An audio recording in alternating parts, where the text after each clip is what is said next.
आदौ श्रीशनकादिपूज्यरचितं निर्वाणमुक्तिप्रदम् औदासीन्यनिवृत्तिमार्गनिरतं श्रीचन्द्रसमपोषितम् अद्वैतामृतबाह्यमानसततं प्रस्थानशीलान्युतं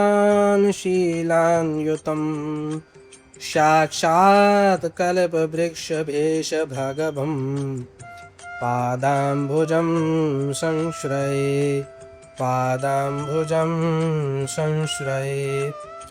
ओम नमो भगवते वासुदेवाय।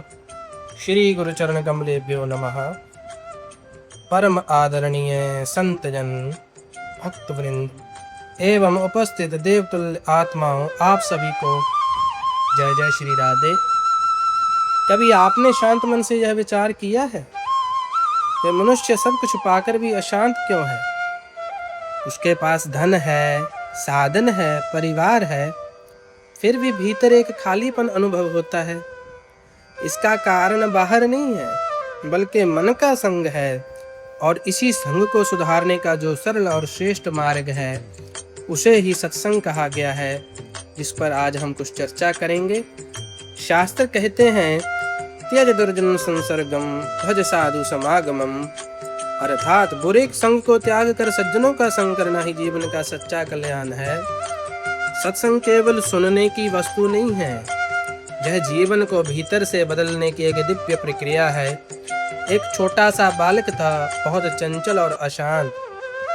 उसके माता पिता उसे एक संत के पास ले गए। संत ने उसे कोई उपदेश नहीं दिया, कोई नियम नहीं दिया, केवल इतना कहा कि इसे प्रतिदिन मेरे पास बैठने दो।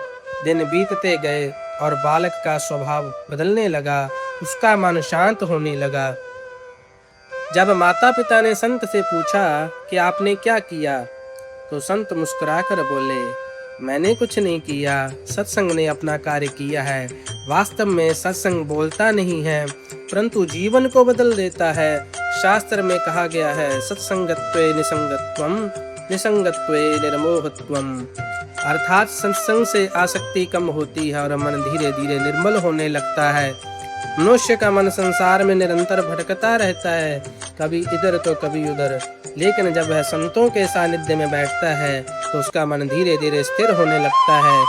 एक बार एक व्यक्ति नदी के किनारे बैठा बहुत चिंतित था। एक संत ने उससे कारण पूछा, तो उसने कहा कि उसका मन अत्यंत अशांत है। संत ने उसे एक पात्र में जल भर कर दिया और कहा, इसे स्थिर रखो। वह प्रयास करता रहा पर जल हिलता रहा। तब संत ने कहा, इसे छोड़ दो, वह स्वयं ही स्थिर हो जाएगा। कुछ समय बाद जल शांत हो गया।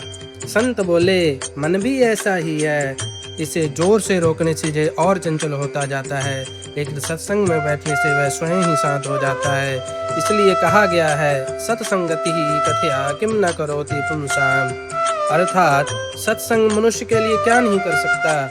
यह मनुष्य के विचारों को शुद्ध करता है, यह आत्मा का स्नान है, मन की शुद्धि है और जीवन का प्रकाश है।